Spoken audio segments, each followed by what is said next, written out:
All right, shalom, shalom. This is the brother Abad. You're back here once again. Before I get started, like always, I want to give all praises and glory to Yahweh Bahashem, Yahweh Shah Bahashem, Rachaha Kodash. The bonus to the elder apostles of Great Millstone, the men that I learned the truth from, and shalom to the hopeful elect. This is the book of Exodus, chapter 15, verse 3. The Lord is a man of war. Yahweh is his name. Pharaoh's chariots and his hosts hath he cast into the sea. His chosen captains also are drowned in the Red Sea. I'm going to title this, Nothing Changes Without War. Right now, everybody's well aware with what has happened over there in Israel between Hamas and now they're saying Hezbollah may get involved, which all of that is just a controlled, planned out invasion by the ruling elite for whatever agenda and purpose that they have in mind. But it's all the Most High's plan at the end of the day, because the Most High controls the left-hand side and the right-hand side. He controls good and evil. He controls light and darkness. And the wicked is his sword, pursuant to the book of Psalms. But like I said, the title of this lesson is Nothing Changes Without War. Now, you have people all in an uprage. You have people complaining. You have people whining and crying when they're seeing videos of women being captured, little kids being set on fire, families being broken up and, put to death and abducted and so forth and so on. People are outraged about it, but, society has become very soft and effeminized and weak, mainly over here on the western side of the world, specifically America. People in the Middle East, they're more familiar with that type of stuff going on when it does happen, when it does occur. But the Lord is a man of war, all right? War has always taken place on the planet Earth, and things do not change without war. What do I mean by that? Kingdoms do not fall, and kingdoms are not established without war. America is a kingdom, whether you want to realize it or not. All right, it rules the world with its petrodollar system. It rules the world with its highly advanced military system. All right, and it backs it all up with this hypocritical belief in the scriptures, calling themselves a Christian nation. America is a kingdom. But how was America established? America was established by war. And I'm not even including our slavery and the horrendous slavery of Northern Kingdom and Southern Kingdom. I'm just speaking of the American Revolution, the civil wars that they had to break away from Great Britain. All right, America was established on wars. Now, you can add in the wars that they had with the Native American Indians. You can add in how they, built this land up by free labor and slavery. You can add all that in. But America became a kingdom off of war. No kingdom is established without war. No kingdom is taken down without war. And you may say, well, that's not true. That can't be true. Well, for one, in order to have a kingdom, right, a kingdom, it means you have subjects, all right? It means something or someone is subjected underneath you. That's what a kingdom is. You have subjects. You have put other people in subjection, all right, to your ways, your policies, your decrees, your ideologies, your beliefs, all right? That's why we speak English, right? That's why we speak a lot of these European languages, right? Whether it be Spanish on the Hispanic tribes, English on us so-called black people, all right, French, and so forth and so on, because America stemmed from Great Britain, all right? It got its power from Europe, but that was the kingdom that was set up, all right? And because that's the kingdom that was set up, it subjected everyone else to its policies and decrees. All right, even if you get on a plane, you get on a flight, you fly somewhere, it don't matter what country you're in, and the main language that they're going to speak is English. all right?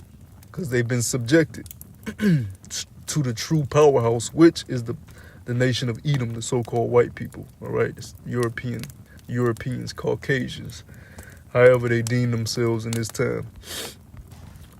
All right, they have subjected people to the petrodollar system.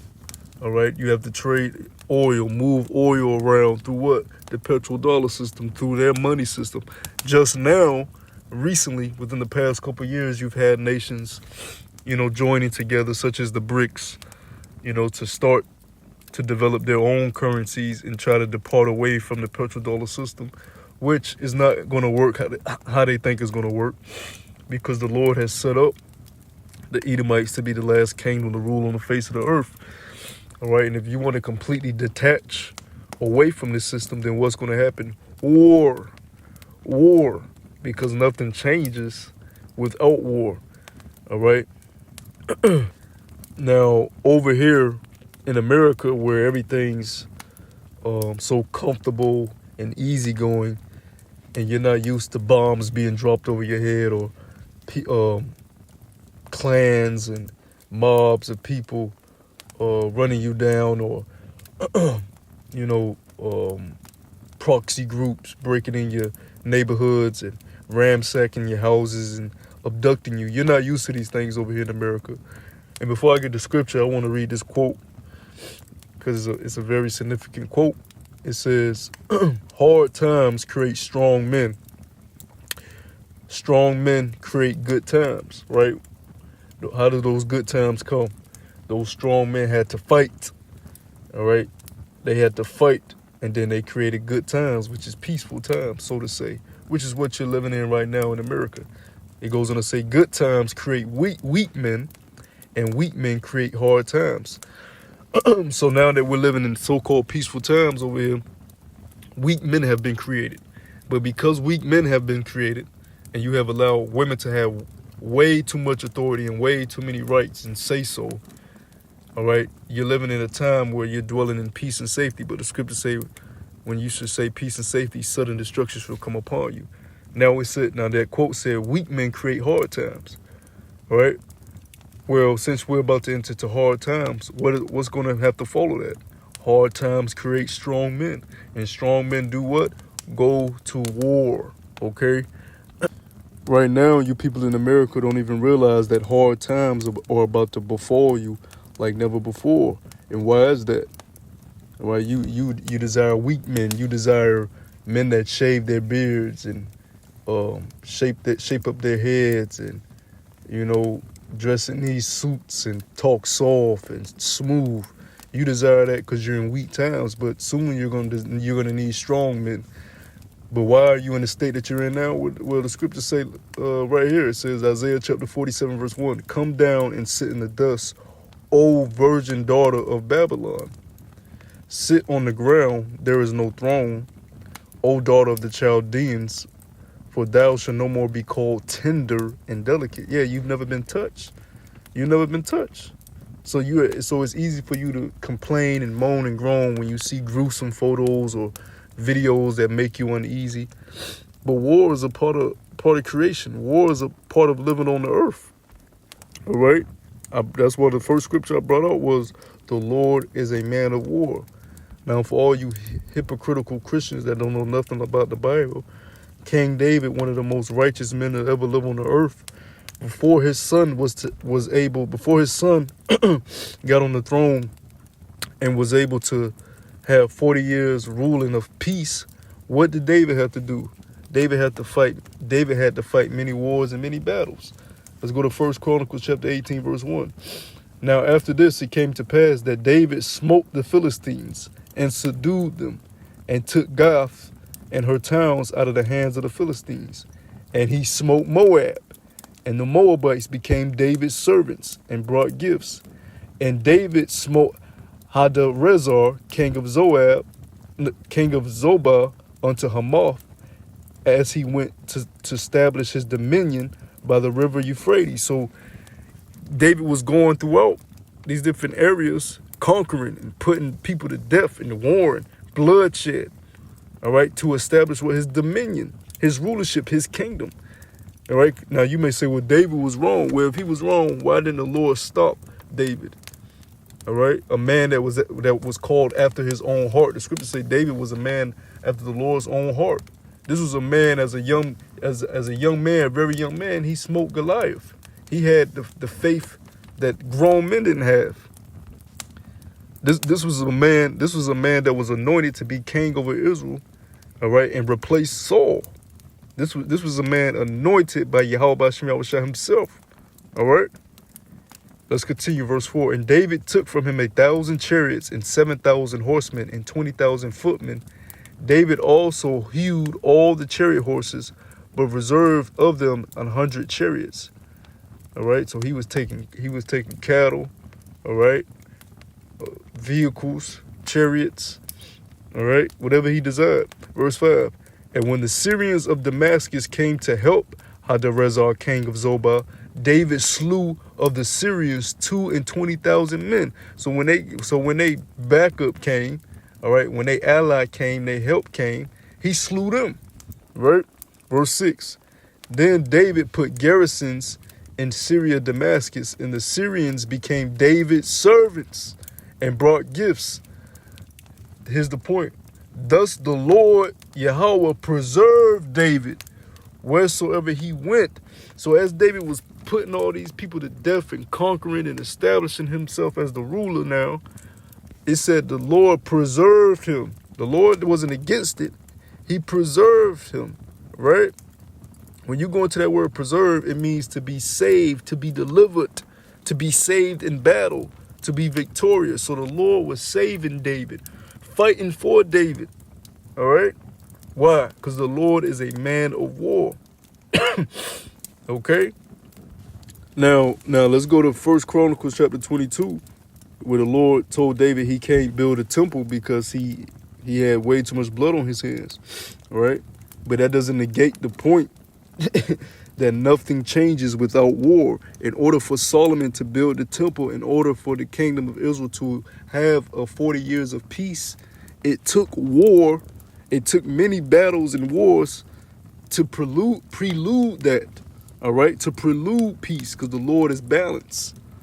Right? He's not all love. He hates too. He's not all light. He's darkness too. All right? He's not all peace. He's evil too. All right? Matter of fact, let me get there real quick. Where the Lord speaks about let me see.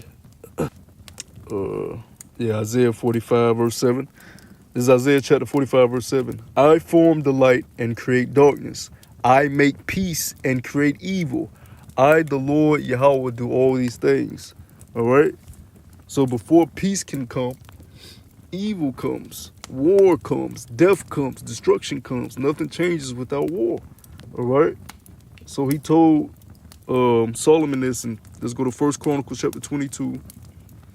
Let's start at verse 6. It says, Then he called for Solomon his son and charged him to build an house for the Lord power of Israel. And David said to Solomon, My son, as for me, it was in my mind to build an house unto the name of the Lord my power Yahweh. But the word of Yahweh came to me, saying, Thou hast shed blood abundantly and hast made great wars. Thou shalt not build an house unto my name, because thou hast shed much blood upon the earth in my sight. All right. So before peace, before the kingdom could be established, David had to do them wars. David had to go through them wars. So for all you weak-minded and feeble people, right? For all you weak-minded and feeble people, you got to understand that there's a time for everything, right? Let's get that. There's a time for everything under the sun. Let's go to the book of Ecclesiastes, chapter 3. Let's start at verse 1. Matter of fact, I'm going to read verse 1 and then I'm going to drop down. This is Ecclesiastes, chapter 3, verse 1. To everything there is a season, and a time to every purpose under the heaven. Let's drop down to verse 8. A time to love and a time to hate. A time of war and a time of peace. All right, and we're coming into a time where it's just going to be a flat-out war. Even when Yahweh Shah comes back, who the world ignorantly calls Jesus Christ, he's coming to make war, right? The Lord's coming to make war. Let's get that in the book of Isaiah chapter 66, the return of the Lord. This is Isaiah chapter 66 and verse 15. It says, "For behold, the Lord will come with fire, and with his chariots like a whirlwind." When you come with chariots, you're coming for war. Chariots are vehicles, vessels for wartime. "For behold, the Lord will come with fire, and with his chariots like a whirlwind, to render his anger with fury and his rebuke with flames of fire." He coming to set people ablaze. All right. Verse 16. "For by fire and by his his sword, will the Lord plead with all flesh, and the slain of the Lord shall be many." The slain of the Lord shall be many. So before the kingdom of heaven is even established on the planet Earth, before peace is established on the planet Earth, the Lord is going to bring war and judgment. All right, nothing changes without war. So, over here in the Western society, over here in America, people are still very effeminate and weak-minded and feeble. But that's finna change. It's gonna have to change, because the times that we're coming in is going to be very hard times. And a weak-minded man is not going to be able to stand in that day. So, and what does the Lord require for strong men to do? Job chapter 38, and I can end it with this, because this is what the Lord requires of men. Job chapter 38, verse 3. "Gird up now thy loins like a man, for I will demand of thee, and answer thou me." So you have to gird up. You have to tap into your testosterone, your testicular fortitude, all right, and be ready to endure and fight for Yahweh Shemel Shai. Even when you look at us as the prophets out in the highways and byways, we're fighting, all right? But the weapons of our warfare are not carnal, they're spiritual. But we're still fighting. We're still in a spiritual war. We're still battling. Nothing changes without war, man. All right? So I just want to do a lesson on that, because it was, the hot topic that's going around right now. I hope it was an edifying lesson. Till the next time I say, shalom.